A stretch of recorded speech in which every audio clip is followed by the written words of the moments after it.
Hey, welcome back, regular viewers. This week we are going to talk about lead weights, homemade lead weights. I've been making weights for Neko rigs. Neko rigs. It's a lead weight. Lead weight. It's a lead weight with a little corkscrew on the top. I'll show you what I do with that. Here we've got our homemade Cinco style worm. This one was a homemade laminate with a single injector. You can we can link the video down below if you want to make your own. But what we're trying to do basically is we got this weight at the bottom. We've got our wacky hook in the middle because it's just wacky and bananas. And we've got our little O-ring there to hold the hook in place. And you can see it has a weighted side and a not weighted side. So in the water, it was, if you were, we'll say this is the bottom, it sinks down this away. And the weight sits on the bottom and the tail does its little wiggly do up here. Okay, there's a lot better people that have videos of this underwater, but this is just regular shop, so this is what you get. So, woohoo! There, live studio. Okay, and then you kind of bounce it along the bottom. Look at it, see, it's wiggling already. See it? Do you see it wiggling? Yes. Okay, and it bounces along the bottom like such as. So, I'm going to show you a super easy way to make these, okay? And while you're making them, you end up making nail weights as well. What do you do with nail weights? You make Neko rigs. Sure. So, but if you have your wacky style worm like this and you want to add just a regular Texas style hook on it, right? You get it just regular Texas rigged. One thing that you can do is if you want it just a little bit heavier, say it's like a real windy day, you can take your little bit of lead here, nail weight, shove that on inside your worm, and you've added a little bit of weight without having to slip it on the line or have another kind of weight. The worm is just as weedless that way. So that's style do, right? Yes. Okay. And then another style Neko rig sort of is I have reverse Texas rig this hook in the middle of the worm. There's the tie-on point right there. So you tie it on and then just slip it back in the worm. And then I've got my homemade nail weight here. This is what the whole animal looks like if it didn't have the screw attached or the screw lock on the top attached. Right? It looks like that. Looks like a screw. It may look suspiciously like a screw, and we'll explain that in a minute. But we're going to put that in our worm, and we are going to screw it in the worm. So now we've got one that's twice as heavy as this guy right here. Again, if you want even heavier. And we got the hook down facing that way. If the fish grabs it like that, you set the hook, and it hits on his mouth just like my thumb right here. All right, you can put the hook the other way, whatever, but it's still a weedless way to rig that. A little more weedless. This happens to be a weedless wacky worm hook, but most of them are sans weed guard on them, and they do get hung up on a lot of stuff. So if you don't have weedless wacky worms hooks, weedless wacky worm hooks like this one here, you can Texas rig it in the middle of the worm like such as.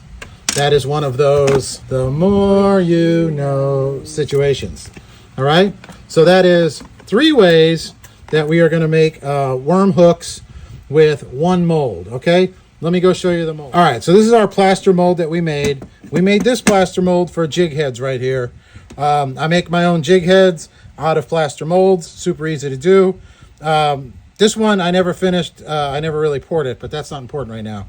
But the dead space in it I use right here to make these. I made a mold of this screw right here. I drilled a hole in it like this. I went zzz, right? Drilled the hole down in it. Screwed the screw into it. I should show it on camera, which gave it the little threads. See that right there? And then to get the top of it to look like that, I took our that's what's it called? I have it on the thing with the stuff. It's on the tip of our tongue here. But we took one of these heads that makes a recess, a deburring bit here that makes a recess, and we just kind of screwed it in, drilled it in right there, and made a nice little top to it. So and it even looks like you did it. It even looks like I did it because I did do it. I did some more experiments over here with these ones. So I didn't really like exactly how these came out. I could have made them thinner. But then I had an idea, and I just put pieces of wire in them, like such as in the mold here. And if we take that off, and we take this little nub off right here and pretend that didn't happen, We can do a few things with this little guy. We can bend that like so. Bend it a little more like so. So it looks like this. Oops. Hold on. Spoiler alert. You're spoiling the alerts. Okay, and then we can cut this off like this. And now it has a little hook on it, right? Ask me, what would you use that for? To get it in the worm. You're supposed to ask me, what would you use that for? What would you use that for? Thank you so much. So this will be our nail weight. We'll slide this in the worm like so, and the little hook on it is going to hook on the worm and not pull out. So you can slide it in as far as you want, right? And it's not going to pull out super duper easily. But you can still use it. So there it is in the worm. It's not going anywhere. All right? That's one. All right. Thing two. Where'd the other one go? Here's the other one. This one had a little more flashing on it. Not to worry, folks. We can cut that off, though. We have the technology to make it flashless. Beautiful. That's probably enough. Save the pieces of lead because you can always remelt lead. That's one of the fun things about it. Okay, so we've got this weight right here. But wait, there's more. We take our little curling pliers, right? Little wire bending pliers. Hopefully, if I do that right. Okay, and then we're going to crimp this like so. Move it around a little bit so it looks nice. Okay, and now you've got yourself a really cheap drop shot weight that you don't mind losing here. So you're just going to tie on to this point here. All right, and use it until you lose it. Right? Super duper easy. Okay, so then I did a double, right? I corkscrewed the top of the wire, and I let it come out the bottom of this one right here. That was on this mold. Okay, so we're going to cut this off.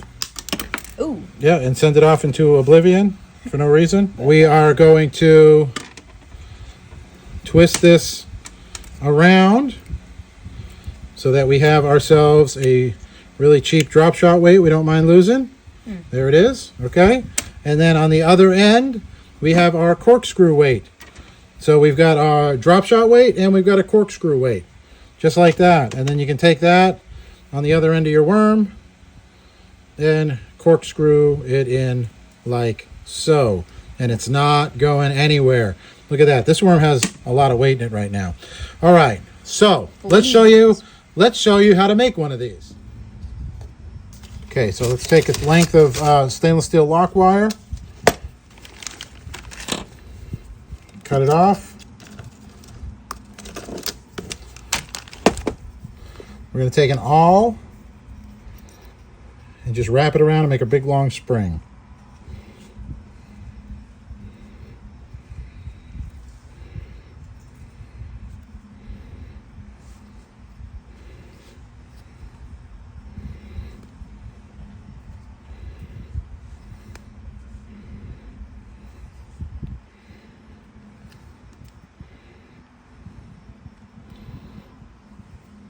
Just like that.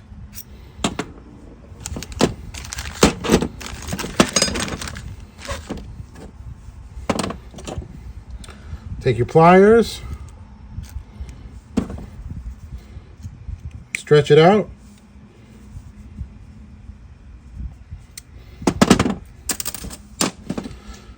Then take your channel locks here and cut it off.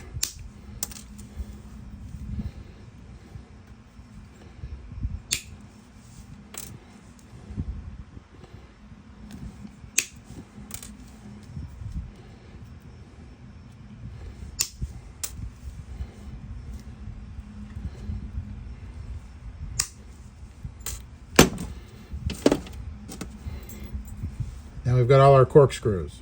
Okay, let me show you how easy it is to make this mold. I thought about it a little more. We're going to take our countersink right into our plaster. Do that twice.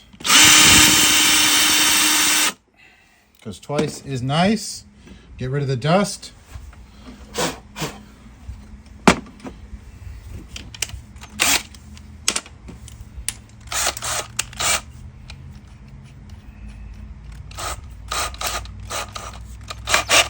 Quick change out to a little drill bit and just poke a little hole. A nice wobbly drill bit right in the middle.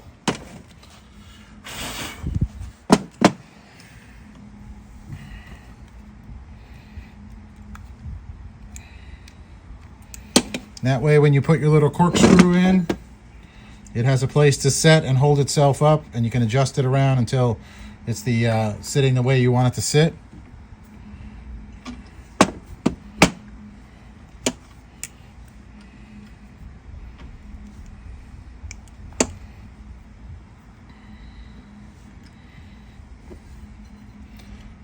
Just like that. Now let's go pour them.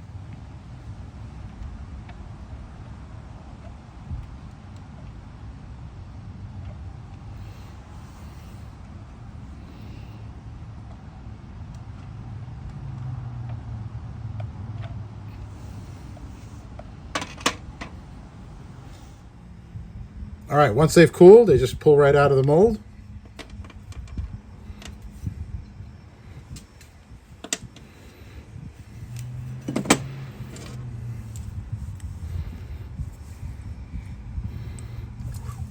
Those are still hot.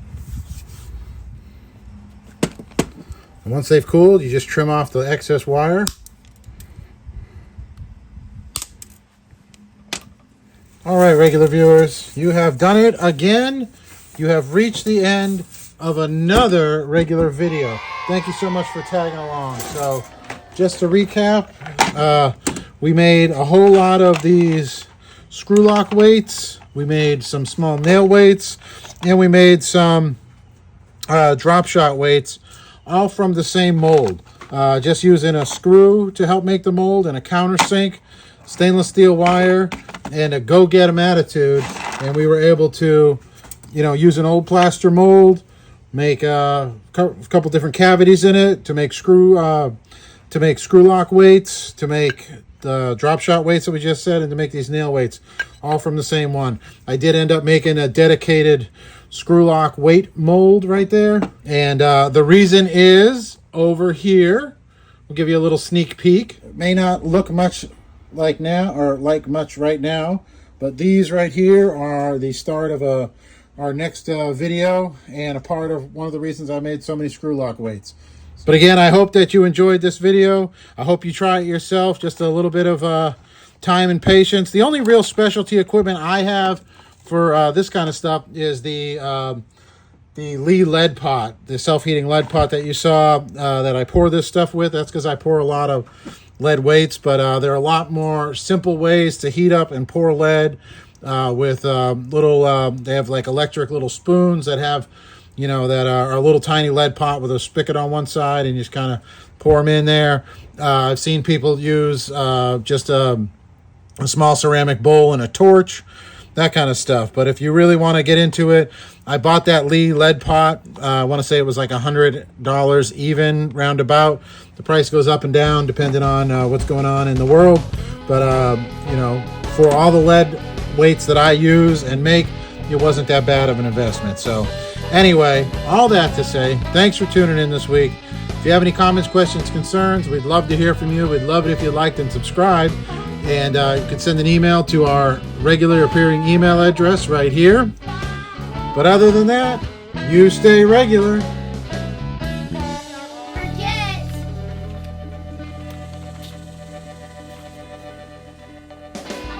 Hey, what are you kids doing?